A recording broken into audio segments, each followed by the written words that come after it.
जब महासभा में 4 अलग अलग योद्धा पहुंचे तो राजा चंद्रसेन ने उन्हें देखा और पूछा, तुम में से कौन सबसे योग्य है? पहला पात्र बोला, मेरे पास एक दिव्य रथ है जो आकाश में उड़ता है, मैं कहीं भी पलक झपकते पहुंच सकता हूं।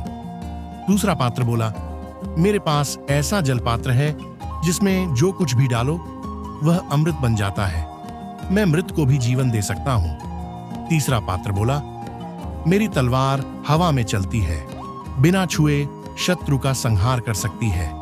चौथा पात्र बोला, मैं पृथ्वी के नीचे छिपे रहस्यों को भी देख सकता हूं, मुझे कोई धोखा नहीं दे सकता। चारों में अद्भुत शक्तियां थीं। राजा चंद्रसेन धर्म संकट में पड़ गए।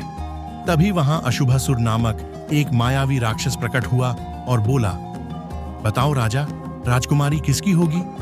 राजा कुछ कह पाते उससे पहले वहां राजा भूपेंद्र आए, जिन्हें दूर दूर तक उनकी बुद्धिमत्ता के लिए जाना जाता था।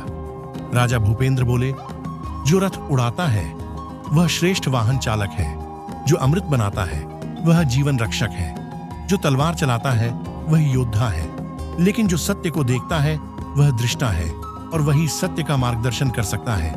इसलिए राजकुमारी उसी को मिलनी चाहिए जो सबसे पहले छल को पहचान सके। इतना कहते ही अशुभासुर के झूठ और मायाजाल का भंडाफोड़ हो गया। उसकी असली काली आकृति सबके सामने आ गई।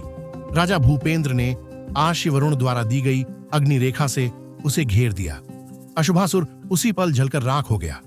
उसके द्वारा बनाई गई सारी माया समाप्त हो गई। जो पत्थर बन चुके थे वे फिर से जीवित हो गए। सबने मिलकर राजा भूपेंद्र और विजेता पात्र की जय जयकार की। राजकुमारी ने भी गर्व से अपने जीवन साथी को चुना।